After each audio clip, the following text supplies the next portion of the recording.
Thegio Victor ni riboti iyo na Mũingĩ wa kaunti ya Kajiado ni ugunikite na githomo kia ũrĩa ũngĩthingata atongoria igũrũ rĩa mibango ya ũthii wa na mbere o hamwe na ũhũthĩri mwagĩrĩru wa kĩgĩna kĩrĩa kĩheanagwo nĩ thirikari nene.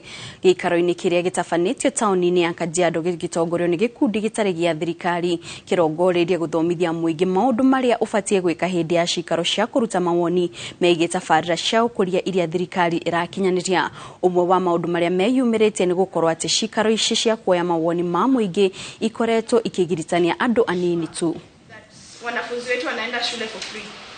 So social kama unataka kuangalia mambo ya budget, lazima ufanye mambo ya either independent. Wanapotaka kufanya maendeleo watujulishe kwanza, kwa sababu sisi ndio tunayofanyia kazi, sisi ndio tunajua tunataka kufanyiwa nini pale kwa background.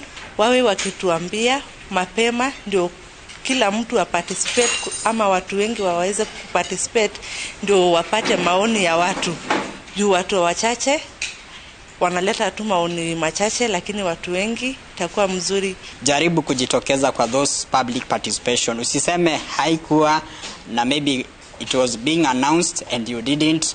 It's your failure. You didn't avail yourself there. Huu si uchunguzi, sio audit, lakini ni kuangalia ni vipi tunaweza boresha zile huduma ambazo tunapewa na serikali ya kaunti ya Kajiado na serikali kuu ambayo iko Nairobi, kuangalia vile wafanyikazi wanafanya kazi yao, na pia kuuliza wenye nchi ama wananchi kuwa wana participate kwa mambo ya